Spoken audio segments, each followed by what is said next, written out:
kesempatannya. Perkenalkan, nama saya Triska Nanda dengan NIM 2017-210260. Di sini saya akan menjelaskan mengenai negosiasi. Negosiasi merupakan suatu proses komunikasi antara dua pihak yang masing-masing mempunyai tujuan dan sudut pandang mereka sendiri, yang kemudian mereka berusaha mencapai kesepakatan bersama yang memuaskan kedua belah pihak mengenai masalah mereka yang sama. Nah, negosiasi ini diperlukan agar dapat menemukan titik tengah antara dua belah pihak yang berlawanan ataupun berbeda sudut pandangnya, hingga mereka menemukan hasil yang disepakati dan disetujui bersama, sehingga tidak ada salah satu pihak yang merasa dirugikan ataupun salah satu pihak itu merasa diuntungkan. Jadi pembagian kerugian dan keuntungan akan seimbang dan sama rata antar kedua belah pihak. Kemudian terdapat tujuan negosiasi. Salah satu tujuan negosiasi adalah untuk menemukan suatu kesepakatan bersama antara kedua belah pihak secara adil dan dapat memenuhi harapan ataupun keinginan kedua belah pihak. Tujuan yang kedua yaitu untuk mendapat sebuah solusi yang dapat memecahkan permasalahan yang ada. Nah, untuk mendapatkan suatu kesepakatan kedua belah pihak ada beberapa hal yang perlu diperhatikan. Yang pertama yaitu persiapan yang cermat. Persiapan yang cermat akan membuat proses bernegosiasi ini berjalan dengan lancar hingga menghasilkan hasil yang paling optimal. Kemudian yang kedua yaitu presentasi dan evaluasi yang jelas mengenai posisi kedua belah pihak. Nah, dalam negosiasi kita harus tahu bagaimana posisi kedua belah pihak tersebut berada dalam suatu kondisi tertentu. Kemudian yang ketiga yaitu keterampilan, pengalaman, motivasi, serta pemikiran yang terbuka. Kemudian yang keempat yaitu pendekatan yang masuk akal. Kemudian yang terakhir yaitu kemauan untuk membuat konsensi untuk mencapai sebuah kesepakatan bersama. Itu saja penjelasan dari saya, selanjutnya akan dijelaskan oleh rekan saya. Terima kasih. Terima kasih atas kesempatannya. Nama saya Elisia Aprilia Duyanti, NIM 2018-210038. Di sini saya akan melanjutkan presentasi dari rekan saya, yaitu mengenai proses bernegosiasi. Nah, persiapan yang baik tentunya merupakan salah satu kunci sukses untuk bernegosiasi. Maka persiapan adalah faktor penting yang menentukan hasil negosiasi apakah nantinya akan optimal atau tidak.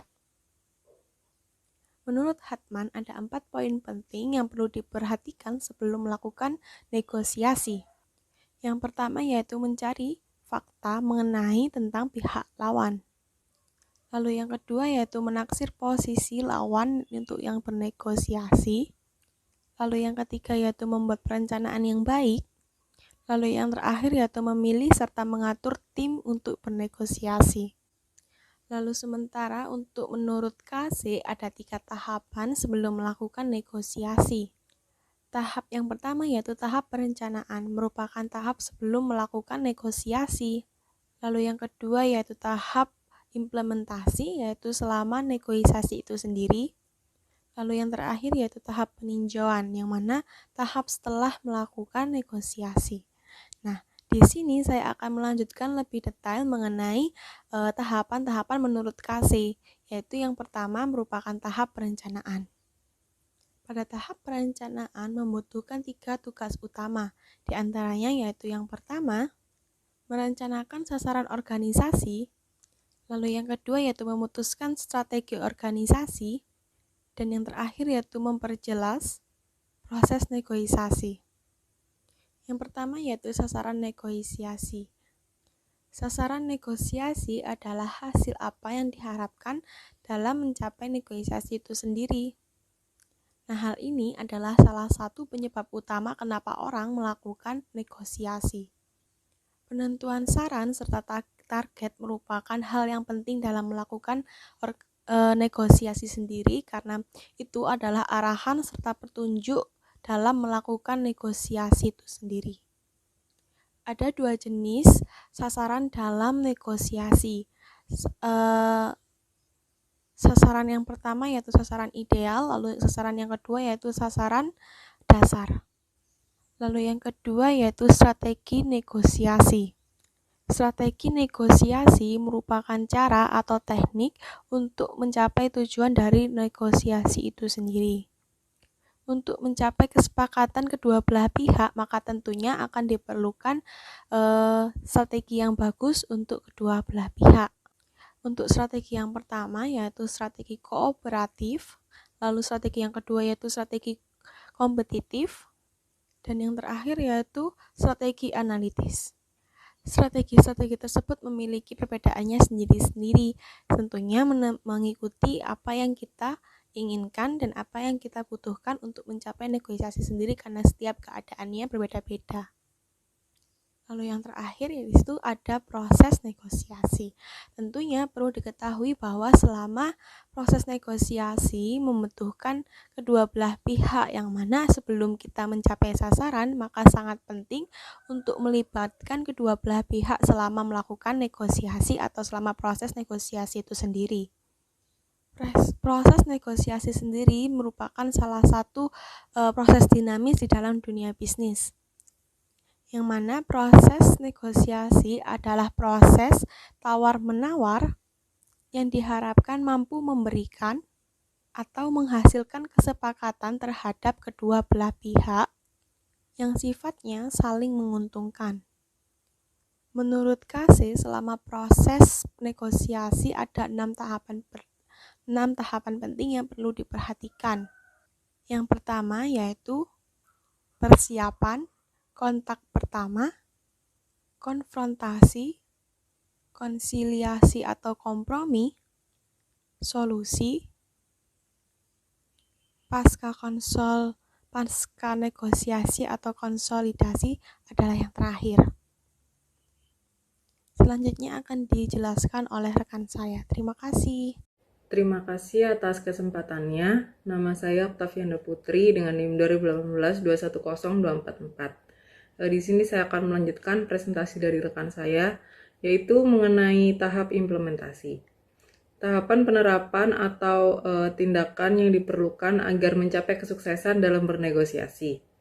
Oleh karena itu, tahapan ini bukan lagi sebagai wacana pemikiran atau ide lagi, tetapi sudah berada pada tahapan perilaku dan tindakan yang diperlukan dalam bernegosiasi. Implementasi negosiasi memiliki beberapa komponen penting, antara lain taktik negosiasi, keterampilan negosiasi, dan perilaku negosiasi. Berikut ini beberapa taktik negosiasi yang sering digunakan dalam praktik bernegosiasi, antara lain, yang pertama ada taktik cara Anda.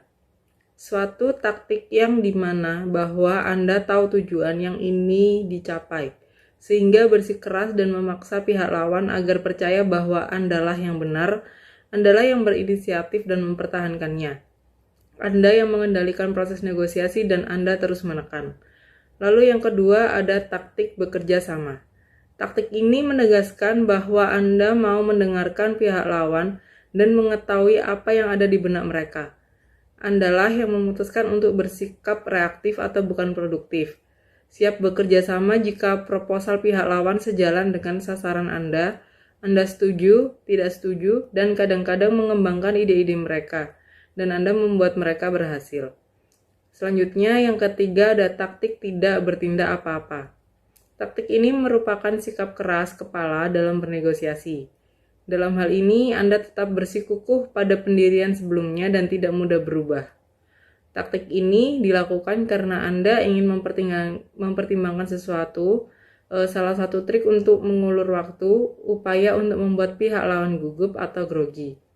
Dan Anda percaya inilah saatnya untuk menilai secara perspektif. Dan yang terakhir ada taktik melangkah ke tujuan lain. Taktik ini menuntut Anda yang harus aktif menggeser suatu persoalan ke persoalan lain. Andalah yang memang mencoba untuk menghindar dari suatu persoalan agar tidak dibahas lagi. Taktik ini diambil dengan beberapa alasan berikut, yaitu Anda punya peluang untuk memenangkan negosiasi saat ini, dan pihak lain justru yang akan memperoleh peluang memenangkan negosiasi bila suatu persoalan dibahas lagi, waktunya tidak tepat, atau adanya kesepakatan lain yang perlu dibahas terlebih dahulu. Sekian presentasi dari saya, selanjutnya akan dilanjutkan oleh rekan saya. Terima kasih. Assalamualaikum warahmatullahi wabarakatuh. Terima kasih atas kesempatannya. Perkenalkan, nama saya Muhammad Rudi Setiawan dengan NIM 2018 210 528. Baik rekan-rekan, di sini saya akan melanjutkan presentasi dari rekan saya, yaitu akan menjelaskan materi mengenai peninjauan negosiasi. Pada dasarnya, peninjauan negosiasi ini perlu dilakukan yang bertujuan untuk sebagai tolak ukur seberapa tingkat keberhasilan seorang negosiator dalam menjalankan tugasnya. Hal ini dapat terlihat dari dua hal. Yang pertama yaitu jika dirasa negosiasi yang dilakukannya berhasil, maka hal ini akan memberikan dampak positif bagi seorang negosiator. Dampak positif yang dapat diterima yaitu yang pertama, dapat meningkatkan rasa kepercayaan dirinya. Yang kedua yaitu dapat meningkatkan jam terbangnya dikarenakan rasa kepercayaan yang diberikan oleh kliennya. Yang kedua yaitu jika dirasa negosiasi yang dilakukannya menghasilkan atau memberikan hasil yang kurang memuaskan, maka hal ini akan memberikan catatan bagi seorang negosiator. Catatan yang dapat diterima yaitu berupa dampak negatif, seperti contohnya perlunya dia untuk menguasai atau meningkatkan kemampuannya dalam bernegosiasi. Yang kedua yaitu kurangnya rasa kepercayaan dari klien. Materi yang dapat saya sampaikan selanjutnya yaitu mengenai keterampilan negosiasi. Pada garis besarnya, keterampilan negosiasi ini diperlukan dalam kegiatan kerjasama yang dilakukan oleh kedua belah pihak. Tujuannya adalah untuk memperlancar kegiatan kerjasama yang hendak dilakukan oleh kedua belah pihak tersebut. Menurut Hartman, terdapat step atau langkah-langkah yang perlu dilakukan oleh seorang negosiator dalam melakukan negosiasi. Step yang pertama yaitu persiapan. Step yang kedua yaitu memulai negosiasi. Dan step yang ketiga strategi dan teknik. Yang keempat kompromi. Dan yang terakhir yaitu menghindari kesalahan teknis. Baik, di sini saya akan menjelaskan poin yang pertama yaitu mengenai persiapan.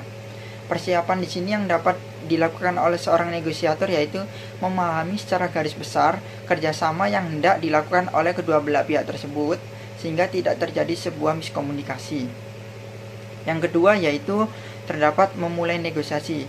Memulai negosiasi ini dapat dilakukan dimulai dari pemilihan waktu, penataan tempat duduk, hingga infrastruktur yang lainnya atau fasilitas yang dapat diberikan sehingga dapat menimbulkan rasa kenyamanan bagi seorang atau kedua belah pihak tersebut yang hendak melakukan kerjasama. Dan dimulai alangkah lebih baiknya di mana seorang negosiator yang baik dalam kegiatan memulai negosiasinya tidak memberikan penawaran atau hal-hal yang berada di luar nalar, sehingga dalam konteks di sini yaitu seorang negosiator memberikan penawaran dalam maksud atau kutipan di sini yaitu dalam kegiatan negosiasi yang dilakukannya masih dalam keadaan logis hingga pada akhirnya menciptakan sebuah kesepakatan bersama yang dimana tidak ada atau pihak yang merasa diuntungkan atau bahkan dirugikan. Yang ketiga yaitu strategi dan teknik. Strategi di sini perlu dilakukan oleh seorang negosiator. Pada dasarnya strategi di sini terbagi menjadi tiga, yaitu yang pertama terdapat strategi kooperatif, yang kedua strategi kompetitif, dan ketiga strategi analitis.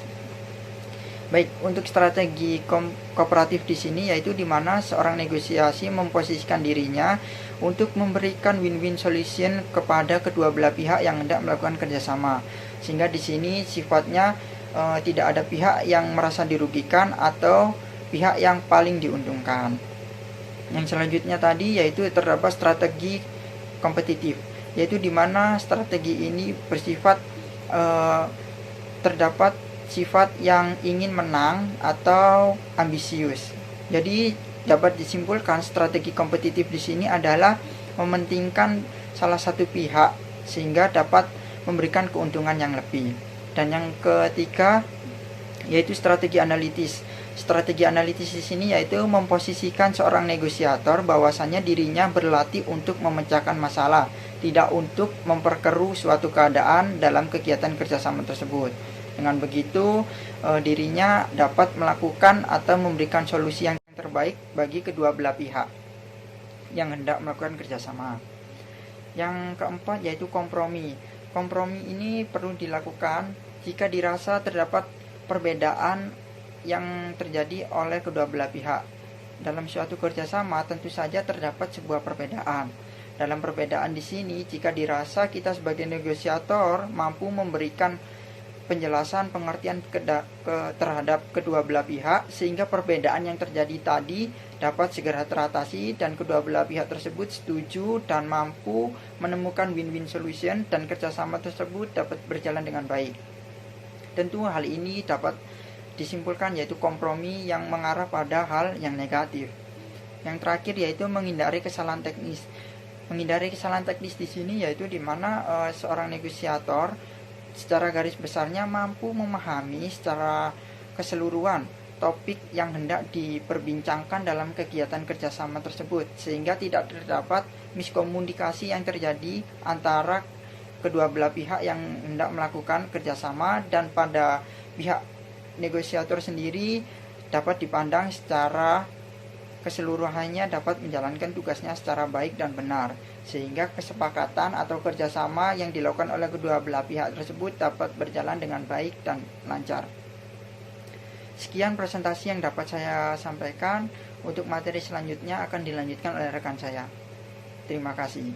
Assalamualaikum warahmatullahi wabarakatuh. Terima kasih atas kesempatannya. Perkenalkan, nama saya Vinda Cici Ayuni dengan NIM 2018-210736. Di sini saya akan melanjutkan presentasi dari rekan saya terkait dengan keterampilan bernegosiasi. Menurut Oliver, terdapat 6 kunci dasar yang perlu diperhatikan dalam negosiasi. Di poin pertama ada persiapan yang baik. Dalam melakukan negosiasi yang tidak disertai dengan persiapan yang baik, maka tidak dapat menghasilkan kesepakatan secara optimal. Semakin pentingnya negosiasi ini sehingga banyak juga persiapan yang harus dilakukan. Lakukan identifikasi pada tahap persiapan atas hal-hal berikut ini. Kemungkinan pihak lawan akan membuka pernyataan dan posisi. Bagaimana Anda bergerak dari posisi pihak lawan menuju ke aspirasi Anda. Masalah potensial, rintangan, kesempatan, kebutuhan, dan pilihan yang dimiliki lawan Anda. Bagaimana idealisme dan garis Anda. Pertimbangkan juga biaya setiap gerakan yang mungkin Anda buat dan itu dapat menguntungkan pihak lawan Anda. Dan antisipasi apa konsesi yang akan diberikan oleh pihak lawan Anda. Kemudian yang kedua, berlatih. Dalam negosiasi kita harus berlatih. Berlatih ini merupakan sebuah kunci utama untuk kita menjadi orang yang percaya diri. Hal ini tuh dapat menjadi pintu pembuka besar atau kecil masalah dan kesulitan yang akan muncul. Cobalah rinci bagaimana Anda berlatih, pendekatan apa yang mungkin Anda gunakan, terus pernyataan kunci apa yang akan Anda sampaikan, dan bagaimana cara Anda merespon pihak lawan Anda. Jangan bimbang dan jangan ragu, terus berlatih, karena semakin kita sering berlatih dan semakin kita memperbaiki dari setiap kesalahan atau kegagalan di masa lalu akan menjadikan modal dasar yang berharga menuju kesuksesan Anda. Kemudian yang ketiga, menggambarkan posisi Anda. Pada beberapa titik, setiap sisi menggambarkan posisi mereka dengan jelas. Tujuannya adalah untuk bagaimana memberikan kesempatan kepada pihak lawan untuk berbicara tentang berbagai hal yang berkaitan dengan apa, bagaimana, kapan, di mana, dan mengapa negosiasi ini perlu dilakukan. Anda juga harus dapat mengendalikan apa yang seharusnya Anda lakukan dan jangan terpengaruh oleh pihak lawan Anda. Kemudian yang keempat, membuat suatu usulan. Jika pihak lawan Anda mengisyaratkan tidak membuat suatu usulan yang ingin diajukan dalam bernegosiasi, nah saatnya ini bagi Anda yang membuat usulan tersebut. Hal ini juga memberikan suatu konsensi yang terlalu dini bagi pihak lawan. Namun demikian, pada babak awal tersebut janganlah terlalu berharap munculnya sebuah kesepakatan. Masih ada juga kata-kata tawaran berikutnya yang perlu dipertimbangkan lebih lanjut dalam bernegosiasi. Yang kelima, ada penawaran.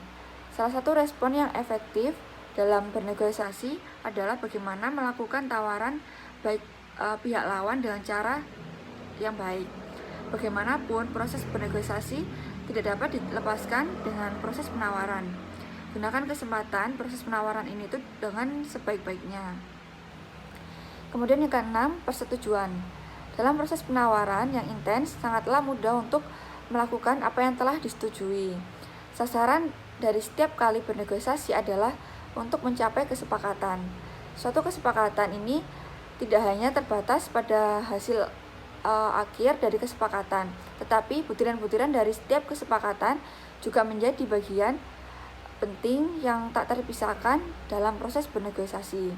Jadi untuk mencapai suatu kesepakatan yang baik atau kesepakatan yang efektif bagi kedua belah pihak, Anda perlu memahami dengan sebaik-baiknya apa yang sebenarnya diinginkan oleh pihak lawan. Baik, selanjutnya, menurut Case, keterampilan bernegosiasi ini dibedakan menjadi dua kelompok besar, yaitu keterampilan konvensional dan konvensional skills untuk negosiator konvensional, dan non-konvensional skills ini untuk negosiator non-konvensional. Sekian presentasi dari saya, selanjutnya akan dilanjutkan oleh rekan saya. Terima kasih. Assalamualaikum warahmatullahi wabarakatuh. Terima kasih atas kesempatannya. Nama saya Devi Rika Triandani dengan NIM 2018-210848. Di sini saya akan melanjutkan presentasi dari rekan saya, yaitu tipe negosiator. Terdapat berbagai macam tipe negosiator dalam komunikasi bisnis yang perlu diketahui sehingga kita mampu memahami bagaimana sebuah negosiasi bisnis bisa diselesaikan dengan baik. Nah, berikut yang saya sampaikan ada beberapa macam tipe dari negosiator yang bisa kita ketahui. Yang pertama ada tipe asertif. Asertif adalah kemampuan menyampaikan sesuatu tanpa menyakiti pihak tertentu. Meskipun sesuatu yang akan disampaikan tersebut sifatnya berupa kesalahan suatu pihak, namun pihak lain tetap bisa menerima dengan baik. Yang kedua ada tipe akomodator. Seorang negosiator akan berorientasi pada hubungan yang baik, yang umumnya negosiator dengan tipe akomodator akan berusaha yang lebih menyenangkan orang lain, yang biasanya negosiator tipe ini lebih berusaha menjaga mood dari beberapa macam pihak yang terlibat. Yang ketiga ada tipe analisis. Tipe analisis merupakan tipe negosiator yang sama-sama bersifat menyampaikan sesuatu dengan berusaha tanpa menyakiti beberapa pihak yang ada. Tipe analisis tidak akan terburu-buru dalam mengungkapkan hal tersebut sampai fakta dan data terkumpul dengan terstruktur. Yang keempat ada tipe curang. Tipe ini akan berusaha memenangkan kesepakatan dengan berbagai macam yang licik. Tentu saja ini adalah jenis negosiator yang perlu dihindari. Meskipun dalam beberapa macam bisnis, praktik kecurangan diambil untuk memenangkan suatu pihak saja. Ini adalah salah satu hal yang kurang bagus dan etis ketika diterapkan dalam dunia bisnis. Nah, tentunya persaingan bisnis menjadi kurang sehat. Yang kelima ada tipe profesional. Sikap yang profesional ditunjukkan sebagai jalan untuk membuka keobjektifan dari kesepakatan bisnis yang akan diambil. Tipe negosiator dalam komunikasi bisnis ini termasuk bagus dan cocok untuk digunakan manakala ada kesepakatan bisnis yang penting dan perlu diambil. Bahkan, bisa saja tipe ini menguasai komunikasi bisnis lintas budaya yang menjadikan kesepakatan cepat untuk diambil. Yang keenam ada tipe bodoh. Negosiator tipe bodoh adalah tipe yang tidak berusaha memenangkan kedua belah pihak. Namun, ada tipe yang justru tidak ingin memenangkan kesepakatan untuk kedua belah pihak. Hasilnya, tentu saja membuat hasil kesepakatan yang akan diambil menjadi lebih lama dan mengulur-ngulur waktu. Komunikasi informal bahkan sering timbul dari tipe negosiator ini. Yang ketujuh ada tipe naif. Tipe naif adalah kebalikan dari tipe bodoh, yang apabila jika tipe bodoh tidak berusaha memenangkan kesepakatan antara kedua belah pihak, tipe naif justru tidak menguasai sama sekali bahan apa yang akan menjadi kesepakatan. Nah, tipe ini akan mudah terpancing dengan argumen suatu pihak. Namun, bila pihak lain argumennya ternyata lebih bagus, dan lebih disukai, negosiator ini juga akan menyetujuinya. Terima kasih. Selanjutnya saya kembalikan kepada moderator.